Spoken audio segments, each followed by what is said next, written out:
जिसके तीरों से पूरा मुगल साम्राज्य थर्राता था, जिसके तीरों से पूरा मुगल साम्राज्य थर्राता था। राणा पूंजा की शूरवीरता के आगे दुश्मन भी घबराता था। हल्दी घाटी के मैदानों में पूंजा आज भी जिंदा है, जिस्म नहीं लेकिन रूह आज भी जिंदा है।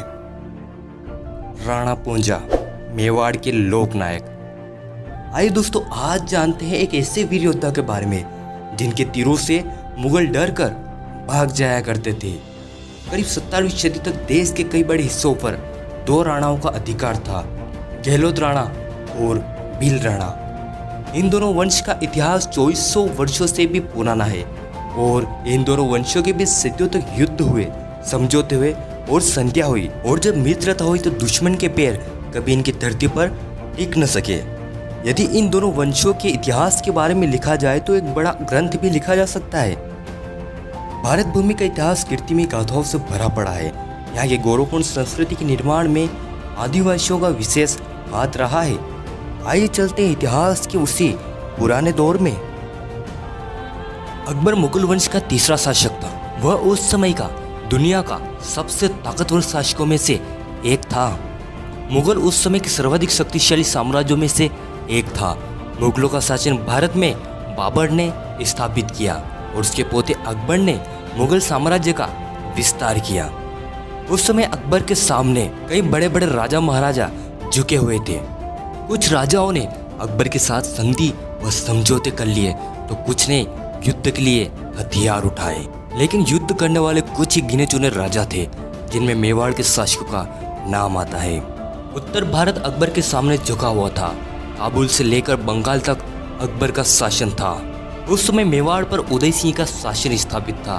उनकी राजधानी चित्तौड़ थी। अकबर अपने साथ एक विशाल सेना लेकर मेवाड़ पर आक्रमण करने के लिए बढ़ा। उदय सिंह इस बात से भली भांति परिचित थे कि अब चित्तौड़ की दीवार कमजोर हो चुकी है। मेवाड़ की रक्षा करना अब इन दीवारों से मुमकिन नहीं। चित्तौड़ की रक्षा का जिम्मा जयमल पत्ता और किला पर आया। अकबर अपनी सेना लेकर चित्तौड़ पहुंचा। वह 6 महीने तक किला भेद न पाया और एक दिन अकबर की बंदूक की गोली जयमल को लगी, जिससे जयमल की एक टांग ने काम करना बंद कर दिया। किले के भीतर एक अलग ही माहौल था। बाहर अकबर की सेना खड़ी थी। एक रात जब परिस्थितियां बिल्कुल उल्टी लगी तब महिलाओं ने जौहर कर लिया। यह आने वाली तबाही की तरफ इशारा था। अगले दिन किले के कपाट खुले। जयमल पत्ता अपने कुटुंबी कल्ला जी के कंधों पर बैठकर तलवार लहराते हुए मुगल सेना की तरफ बढ़े। उनके साथ 8000 मेवाड़ी सैनिक थे। भयानक युद्ध हुआ। देखते देखते हजारों लाशें बीच गई। वीर जयमल और कल्ला ने अपने अदम्य साहस का परिचय दिया, लेकिन भला वे अकबर के सामने कब तक टिक पाते। मेवाड़ हार चुका था। अकबर ने चित्तौड़ जीत लिया। जब उदय सिंह ने चित्तौड़ गवाया तब महाराणा प्रताप 28 वर्ष के थे। उदय सिंह ने चित्तौड़ गवाकर उदयपुर आ बसे, जहाँ सर्वाधिक रूप से भील निवास करते थे। उदयपुर भीलों की धरती था। यह क्षेत्र राजा दोवा व भील के राज्य के नाम से जाना जाता था। करीब 12वीं सदी तक यहाँ भील राजाओं का शासन स्थापित था। स्थानीय मान्यता के अनुसार 1559 में उदा खराड़ी उदयपुर के राजा थे। 1559 में उदयपुर पर उदय सिंह ने शासन स्थापित कर लिया। गुहिलोत और भीलों के मध्य कई लड़ाइयाँ हुई, लेकिन धीरे धीरे मित्रता भी बढ़ती गई। उदय सिंह के पुत्र महाराणा प्रताप ने भील गणतंत्रों के साथ अच्छे संबंध स्थापित किए। अधिकांश समय वे भीलों के साथ ही रहा करते और युद्ध अभ्यास करते। भीलों ने महाराणा प्रताप को कीका नाम दिया, क्योंकि भील अपने पुत्र को कीका ही कहकर पुकारते हैं। उदय सिंह ने जगमल को राणा बनाया, लेकिन सरदारों ने महाराणा प्रताप को ही राजगद्दी पर बिठाया। अकबर फिर आधमका। चित्तौड़ जीतने के लगभग 10 साल बाद अकबर ने फिर से मेवाड़ पर हमला करने की रणनीति बनाई। 1562 में आमेर राज्य में कछुआ व उइमिड़ाओं के मध्य कई विवाद हुए। नौबत यहाँ तक आ गई कि उनमें युद्ध छिड़ गया। तत्कालीन समय मानसिंह आमेर का राजा था। उसने अकबर के साथ संधि कर ली और कछुआओं ने मुगलों के साथ मिलकर मेणाओं को कुचल दिया। अब मानसिंह की नज़र महाराणा प्रताप के मेवाड़ पर थी। मानसिंह ने मेवाड़ का साथ छोड़कर अकबर की गुलामी स्वीकार कर ली। अकबर के विजय अभियानों का नेतृत्व मान सिंह ही कर रहा था। मान सिंह ने काबुल, उड़ीसा, बंगाल, बिहार पर विजय प्राप्त करी। इतना नहीं, काबुल विजय अभियान के दौरान अकबर का भाई विरोध में उतर आया, लेकिन मान सिंह ने काबुल जीतकर अकबर को सौंपा। मान सिंह के पिता भगवान दास थे, जिन्होंने अकबर की संधि को अन्य राजपूत राजाओं तक पहुंचाया। जब उदय सिंह चित्तौड़ हार गए, तब उन्होंने रणथंभौर के किले का शासन सुरजनहाड़ा के सुपुर्द किया हुआ था। तब अकबर, भगवान दास, मान सिंह व मुगल प्रमुखों ने सुरजनहाड़ा को भी अपनी तरफ मिला लिया। अब रणथंभौर का किला भी अकबर के अधिकार में हो गया। इसी तरह जोधपुर व बीकानेर के शासक भी अकबर के साथ जा मिले और महाराणा प्रताप अकेले पड़ गए। यूं कहें कि अकबर के सामने मेवाड़ को छोड़कर पूरा राजपूताना झुक गया, नहीं झुके तो केवल महाराणा प्रताप। अब युद्ध होना तो जायज था और महाराणा अकेले रह गए। कई राजा जो अपनी आन बान और शान का हवाला देते थे, अब वे मुगल दरबार में सर झुकाए बैठे थे और इसके बदले मिले थे उनको ऊंची पदवियां और धन दौलत। लेकिन स्वाभिमानी महाराणा प्रताप कैसे अपना सिर झुकाए? अब महाराणा प्रताप अकेले पड़ गए, कौन देगा उनका साथ? तब उन्हें एक ऐसे राजा की याद आई जो अरावली पर्वतमाला का राणा कहलाता था। वह भील राणा थे। दरअसल अरावली की इन पहाड़ियों में सर्वाधिक रूप से भील निवास करते थे। अफगान और मुगल सब तोड़ सकते थे, लेकिन अरावली की इन पहाड़ियों में रहने वाले भीलों द्वारा बनाए गए चक्र रूपी सुरक्षा कवच को नहीं तोड़ सकते थे। भील स्वतंत्र होते हैं, उन्होंने कभी किसी की गुलामी नहीं करी। भला महाराणा प्रताप के संकट के दिनों में भीलों से ज्यादा सहायक कोई और नहीं हो सकता। महाराणा प्रताप ने अपने विश्वास पात्र सैनिकों को भौमट के शासक के पास भेजा। दरअसल भौमट उस क्षेत्र को कहा जाता है जहाँ सर्वाधिक भील निवास करते हैं। यह क्षेत्र भील राजाओं का क्षेत्र रहा, एक ऐसा क्षेत्र जो कभी किसी के सामने झुका नहीं। यह एक पहाड़ी इलाका था जहाँ भील आबाद थे। भौमट कभी भील राजा राणा दयाल दास के नाम से जाना गया, तो वहीं कभी राणा हरपाल भील के नाम से। जब महाराणा प्रताप के सैनिक भौमट पहुंचे, तब भीलों ने उन्हें बंदी बना लिया। उन्हें भौमट के राणा के पास ले आए। उन सैनिकों को कहा गया कि यदि महाराणा प्रताप को यदि भीलों की सहायता चाहिए तो वे खुद चलकर भौमट आए। जब महाराणा प्रताप को इस बात की खबर पता चली, वो अपने कुछ सिपाहियों को साथ लेकर भौमट की तरफ बढ़े। यह क्षेत्र पहाड़ी क्षेत्र था और बड़े हिस्सों पर जंगल मौजूद था। महाराणा प्रताप जैसे ही भील क्षेत्र में आए, तभी एकाएक उन्हें भीलों ने चारों तरफ से घेर लिया और उन्हें कैद कर भौमट के राणा के पास ले जाया गया। भौमट केवल मेवाड़ के लिए ही महत्वपूर्ण नहीं था, अपितु मुगलों के लिए भी बेहद ज़्यादा महत्वपूर्ण था, क्योंकि मेवाड़ तक पहुंचने के लिए मुगलों को भौमट पार करना था। लेकिन भौमट भीलों का गढ़ था और भील मुगलों को अपने क्षेत्र में नहीं घुसने देते। इसलिए अकबर के एक प्रमुख सेनापति भौमट पहुंचे। जब वे भौमट क्षेत्र में आए, तब भीलों ने मुगल प्रमुख को बंदी बना लिया और उन्हें भी भौमट के राणा के पास लाया गया। भौमट के राणा कितने महत्वपूर्ण हो सकते हैं, इसका अंदाज इस बात से भी लगाया जा सकता है कि मेवाड़ और मुगल प्रमुख दोनों ही भौमट के भील राणा के पास सहायता लेने पहुंचे। और वे जिस राणा के पास सहायता लेने पहुंचे थे, उनका नाम था राणा पुंजा भील।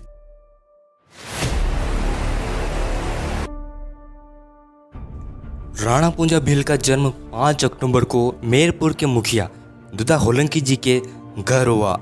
पुंजा की माता का नाम केहरीबाई था। स्वच्छंद वातावरण में पले बड़े पुंजा ने कभी किसी की गुलामी नहीं करी। वे एक शेर की भांति जंगलों में घूमते, जहाँ पग पग पर खतरा था। गांव में शेर और इंसान की लड़ाई आम बात है। कभी शेर इंसान पर हमला बोल देता, तो कभी इंसान शेर का शिकार करता।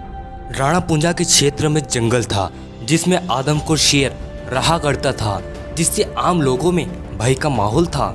तब पुंजा भील अपने कुछ सिपाहियों को साथ लेकर रात भर उस आदमखोर शेर का पीछा करते रहे और आखिरकार पुंजा ने आदमखोर शेर पर काबू पा ही लिया और उसे बंदी बना लिया।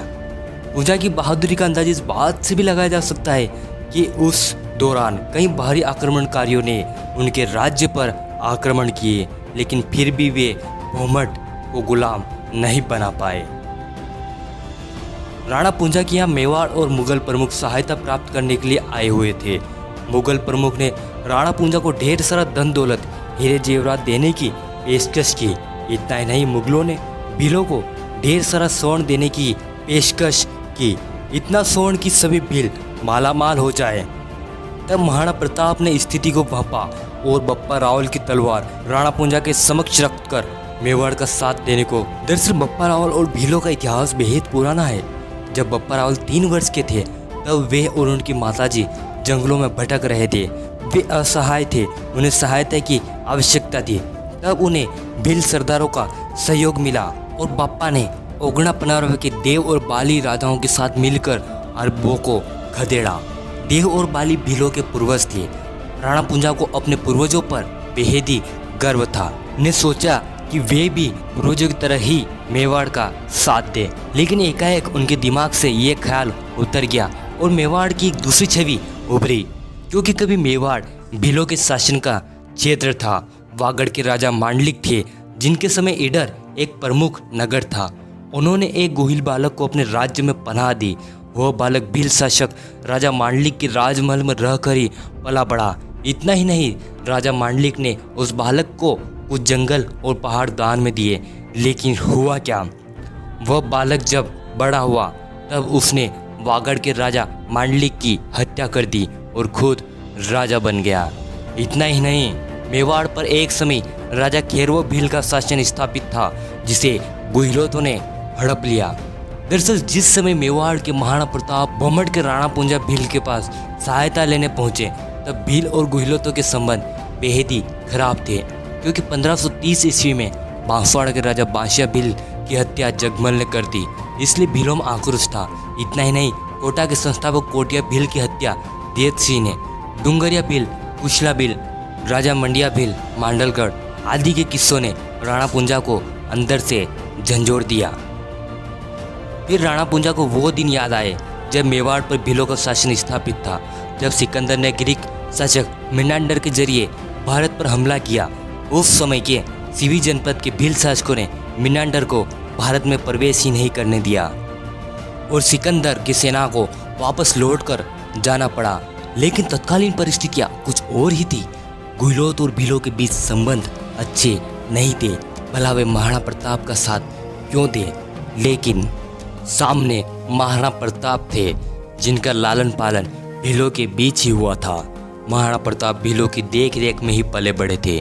भीलों ने महाराणा प्रताप को कीका नाम दिया था, क्योंकि भील अपने बच्चे को कीका कहकर ही पुकारते थे। राणा पूंजा ने तत्कालीन दुश्मनी को भुलाकर महाराणा प्रताप को यह वचन दिया कि सभी भील मेवाड़ यानी अपनी मातृभूमि पर किसी भी बाहरी आक्रमणकारी को नहीं आने देंगे। आखिरकार महाराणा प्रताप ने अरावली के राणा को मना ही लिया। इस युद्ध में पठान सरदार हाकिम का सूरी ने महाराणा प्रताप का साथ दिया, क्योंकि पठान और तुर्कों के मध्य विवाद था। मुगल सेना की एक कमजोरी यह थी कि वे पहाड़ियों में युद्ध करने के लिए प्रशिक्षित नहीं थे। वे मैदानी इलाके में युद्ध करते, जहां वे ऊंट पर तोपें लाद कर लाया करते थे। इस कमी को दूर करने के लिए मान सिंह ने प्रमुख भूमिका निभाई। आमेर के मान सिंह ने मांडलगढ़ किले में मुगलों को प्रशिक्षण दिया। मांडलगढ़ कभी भीलों का गढ़ था। राजा मंडिया भील ने इस मांडलगढ़ किले का निर्माण करवाया। राजा मंडिया भील के बाद यह किला सुनासा हो गया। किले में मान सिंह ने महाराणा प्रताप के विरुद्ध मुगलों को प्रशिक्षण दिया। मान सिंह ने मुगलों को युद्ध करने के लिए तैयार किया। महाराणा प्रताप की तरफ से युद्ध करने वालों में से प्रमुख राणा पूंजा, हकीम का सूरी, भीम सिंह डोडिया, रामदास राठौड़, रामशाह तोमर, भामाशाह, ताराचंद और बीदा झाला थे। वहीं अकबर की तरफ से मान सिंह के नेतृत्व में सैयद अहमद खान बारहा, सैयद हासिम बरहा, जगन्नाथ कछवाहा, गियासउद्दीन अली, आसफ अली, माधो सिंह कछवा, मुल्ला काजी खान, राव लोहखण और मीतिर खान प्रमुख थे। मुगल सैनिक मेवाड़ की तरफ अग्रसर थे।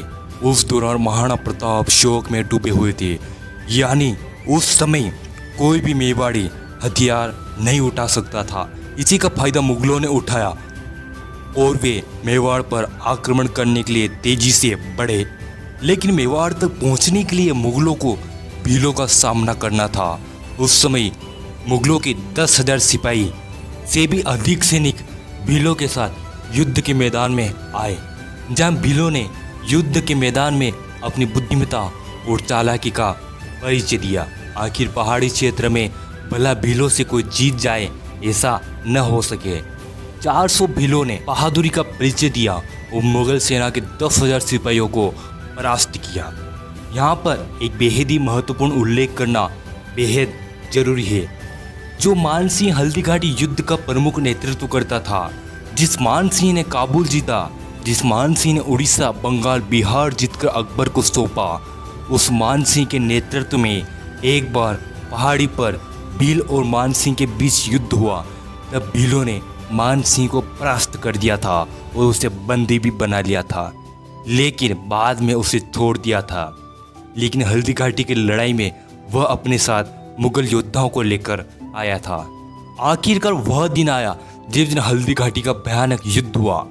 दिनांक 18 जून 1576 ईस्वी को मुगलों की विशाल सेना और मेवाड़ी सेना में युद्ध हुआ। दोनों सेनाओं की संख्या के बारे में अलग अलग मत थे। कर्नल जेम्स टोड के अनुसार मेवाड़ सेना में 3000 घुड़सवार और 400 भील धनुर्धारी व मुगल सेना में 10,000 सिपाही थे। वहीं अन्य लेखकों के अनुसार 20,000 मेवाड़ी सैनिक व 400 भील एवं मुगलों के 80,000 सिपाहियों की संख्या बताई गई है। कई कई जगह मुगलों की 2 लाख की फौज बताई गई है। जून का समय था, भयानक गर्मी का समय। यह युद्ध सवेरे प्रारंभ हुआ। महाराणा प्रताप के नेतृत्व वाली मेवाड़ी सेना अपने मेवाड़ के लिए मरने मिटने को आतुर थी। भला मुगलों के सामने वे कैसे झुके? मेवाड़ जिसने अफगान व अरबियों को खदेड़ा, भला वो मुगलों के सामने कैसे झुक जाए? एक एक मेवाड़ी के अंदर ज्वाला धधक रही थी। राणा पूंजा भील मुख्य सेनापति थे। राणा पूंजा की टुकड़ी में भील सेना, रोहित गोपीनाथ, जगन्नाथ, मेहता रतनचंद, महसाणी जगन्नाथ, केशव, जिल्द, सोनियाना के चारण आदि थे जो भील राणा के आदेशों का पालन कर रहे थे। आधे भील पहाड़ियों पर मोर्चाबंदी किए हुए थे और आधे युद्ध के मैदान में अग्रिम पंक्ति में खड़े भील राणा पूंजा के साथ खड़े थे। युद्ध प्रारंभ हुआ। इस युद्ध में राणा पूंजा भील के नेतृत्व में 70,000 भीलों ने मुगलों के विरुद्ध युद्ध किया। भील सेना में 400 से अधिक धनुर्धारी थे। बाकी भाले और तलवार से युद्ध कर रहे थे। जहां बाकी योद्धाओं के पास शरीर पर सुरक्षा कवच था, लेकिन भील अपने सामान्य कपड़ों में थे। अपनी मातृभूमि के लिए जंग लड़ रहे थे। एक तरफ मुगलों की विशाल की सेना थी तो दूसरी तरफ मुट्ठी पर मेवाड़ी सैनिक थे। युद्ध प्रारंभ होते ही दोनों तरफ के योद्धा मारने मरने को आतुर थे। उनके हथियार रक्त के प्यासे थे। जैसे ही पहली मेवाड़ी टुकड़ी ने आक्रमण किया, शुरुआत में ही उस टुकड़ी ने मुगल सेना को भारी क्षति पहुंचाई और उस क्षति की पूर्ति आसफ खान ने करी और उसने पुनः अपने सैनिकों को एकजुट किया। दोनों सेनाओं के मध्य भयानक युद्ध छिड़ गया। हर कोई योद्धा अपनी वीरता का परिचय दे रहा था। राणा पूंजा के भीलों के तीरों से मुगल सेना डरकर भाग रही थी, क्योंकि भीलों के तीरों में जहर लगा था। इस युद्ध में राणा पूंजा के नेतृत्व में गुरिल्ला युद्ध प्रणाली उपयोग में लाई गई। दरअसल गुरिल्ला प्रणाली भीलों की ही परंपरागत युद्ध कला है। महाराणा प्रताप से ज्यादा मुगलों को भीलों के तीरों से खौफ था। जिन 400 भीलों ने 10,000 मुगल सेना को हराया था, अब वह संख्या बढ़ चुकी थी। महाराणा प्रताप और बहलोल खान के बीच भयानक युद्ध हुआ। बहलोल खान एक ताकतवर योद्धा था, लेकिन भला महाराणा प्रताप के सामने कब तक टिकता? महाराणा प्रताप ने हाथी सरी के बहलोल खान को घोड़े समेत तलवार से चीर दिया। लेकिन थोड़ी देर में परिस्थितियां थोड़ी बदल चुकी थी। तब महाराणा प्रताप तेजी से घोड़ा दौड़ाते हुए आए और उनके घोड़े चेतक ने दोनों टांगे मान सिंह के मर्दाना हाथी के सूंड पर टिका दी। महाराणा प्रताप के घोड़े चेतक के मुंह पर हाथी की सूंड लगाई जाती थी ताकि सामने वाला असली हाथी भ्रमित हो जाए। मान सिंह महाराणा प्रताप से डर गया। महाराणा प्रताप ने भालों से मान सिंह पर हमला किया, लेकिन वह छिप गया। वह भाला मल्हार को जा लगा। मान सिंह के मर्दाना हाथी के सूंड में धारदार हथियार था। उसने चेतक के एक पैर पर घातक हमला किया, लेकिन वह डटा रहा। तभी महाराणा प्रताप को मुगल सैनिकों ने चारों तरफ से घेर लिया। शायद वह मुगलों की चाल में फंस चुके थे। मुगल सैनिक सोच रहे थे कि अब युद्ध अकबर के पक्ष में चला जाएगा, क्योंकि महाराणा प्रताप उनके चक्रव्यूह में फंस चुके थे। तभी अचानक भील मुखिया राणा पुंजा ने एक बाण तानकर मानसिंह के हाथी को मारा। वह आखिर में हटकर लगा। हाथी तिलमिला उठा। मानसिंह हाथी को नियंत्रित करने में रह गया और महाराणा प्रताप मुगलों के चक्रव्यूह से बाहर निकल आए। भीलों के तीरों से मुगल सैनिक डरकर भाग रहे थे। उनमें एक खौफ का माहौल बन गया। एकाएक विपरीत परिस्थिति बन गई और महाराणा की जान बचाने के लिए चेतक और झालाविदा कुर्बान हो गए। युद्ध समाप्त हो गया। महाराणा प्रताप पहाड़ी क्षेत्र में आ गए। मान सिंह अकबर को दिए वचन के मुताबिक वह महाराणा प्रताप को खोजने लगा। वह गोगुंदा में रुका था, लेकिन वहाँ भीलों ने उसे बुरी तरह से परेशान किया। मुगलों की रसद लूट ली गई। कहते हैं कि मान सिंह 4 माह तक महाराणा प्रताप को खोजता रहा, लेकिन वह महाराणा प्रताप को खोज न पाया। इस दौरान राणा पुंजा और उनके भील साथियों ने हर पल महाराणा प्रताप की सुरक्षा करी। महाराणा प्रताप के भोजन का प्रबंध भीलों ने किया और वे भीलों के साथ ही रहे। आगे चलकर महाराणा प्रताप ने मेवाड़ की तीसरी राजधानी चावंड बनाई, जहाँ सर्वाधिक रूप से भील निवास किया करते थे। धीरे धीरे महाराणा प्रताप ने भीलों की सहायता से अपना खोया हुआ राज्य प्राप्त कर लिया।